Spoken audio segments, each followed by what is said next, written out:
I'm on a Zoom call with Adolphus Hailstork, and you are about to hear the world premiere of Wounded Children, a piano piece he wrote and gave to me last summer. Do you want to talk about your writing this piece? Yeah, I had been disturbed uh, during the previous administration about the putting of children in the cages. That really upset me, Doris. And I thought it was a mistreatment of children, and that's a thing that I'm very sensitive about, the abuse of children. And I just had this collection of ideas that I had jotted down one time when I was traveling with my wife, and I always have a pencil and paper available. So I started looking at them and seeing if they could be put together in a way to make a suite. And lo and behold, here was this suite that presented itself with this uh, childlike theme at the beginning, and then it connected to all the other pieces in a nice way to make a suite, which I called Wounded Children. That's what I call it. Yes, learning it. The suite kind of unfolded and Yeah, right, right. It goes through many different phases. Some more painful than others. Some meditative. Some even prayerful. I think. Um, it's not a bombastic virtuosic work. It's a more of a meditation on the theme of abusing children. So, what children could have if they had had a more ideal upbringing with some laughter, uh, uh, the, and just and goodwill, but there are also moments of introspection. There's even a lovely movement of which you could almost call romantic, or certainly a floating spirit type of thing that might remind one of Chopin. And That's very nice, and I love to hear you play that movement.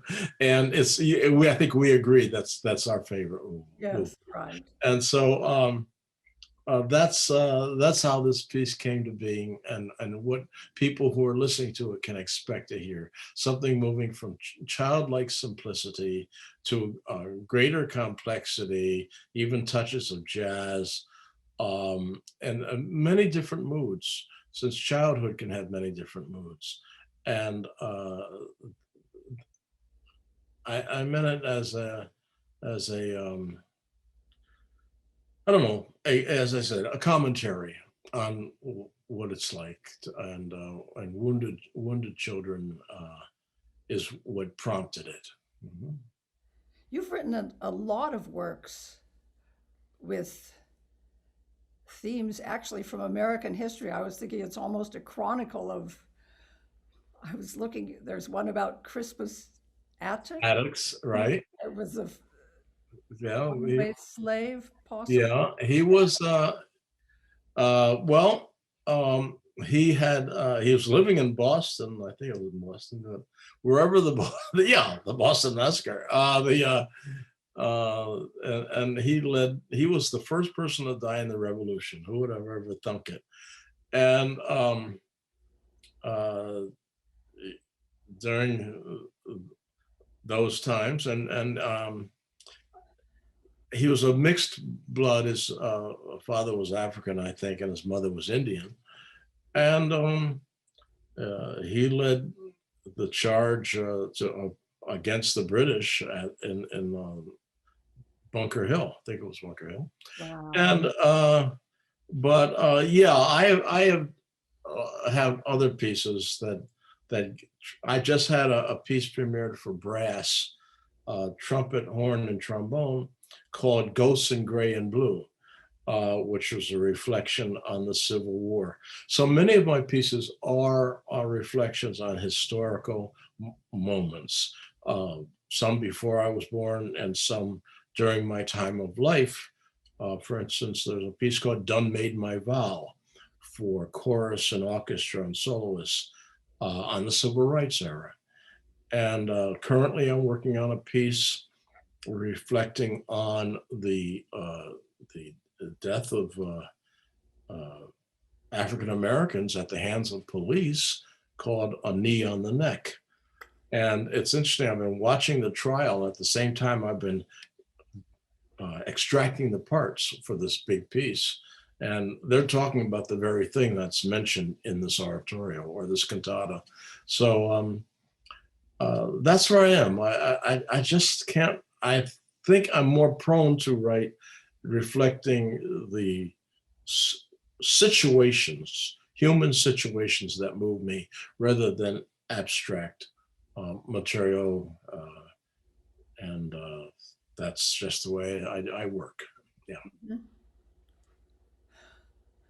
Oh, I wanted to also ask you, you grew up in Albany, and the Yes. director of our festival, Matt Gold, also got his early training in Albany. And Oh, yeah. Yeah. oh, well, then we have to have another person who, so was your early music training in the 1950s? I see you're Yeah. celebrating, I see on Wikipedia that you are celebrating your 80th birthday this Yes. week. Yes, absolutely. In fact, tomorrow. Oh, Yeah. So I'll tell you, having a chance to talk to you is like an early birthday present. So oh. So that's what was your early training in Albany well. like? Is that I where you started? Yeah, I started out as a singer and choirs, and then I had a chance to take piano lessons and then organ lessons, and wrote music for my high school choir and my high school orchestra, and I played in the orchestra as a violinist, and so I was pretty well rounded. You know, singing, violin playing, piano playing, organ playing, and composing. It's a very nice education, nice way to start. I didn't take composing lessons, but I was busy in all the other activities. Hmm. And you were already composing when you were a child? Well, I really started when I hit high school, which, Uh-huh. and I think so. By 15, I started writing. I guess I'm a late bloomer compared to, all the great guys who started when they were 4 and stuff like that. But I started at It's pretty 15. early, I think. Yeah. Yeah, and I never stopped. Once I loved it. I just loved the process of writing more than anything else. And more now, see, you must have loved playing your scales and arpeggios, but I couldn't stand them, and so I preferred to write. I would sit at the piano, and I was supposed to practice my arpeggios and scales and everything, but I would start making up stuff.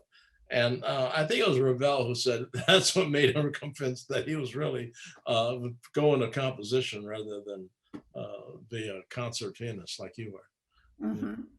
Yes, I read Prokofiev was that way too. Oh, was he? Maybe it was for coffee. Played the piano, but Yeah. Yeah. Okay. Yeah. cared more. Yes, his passion was writing. Yes, it is. It's going to be passionate. Yeah. Well, I, let's proceed to listen to Wounded Children. Okay. Thank you for playing it.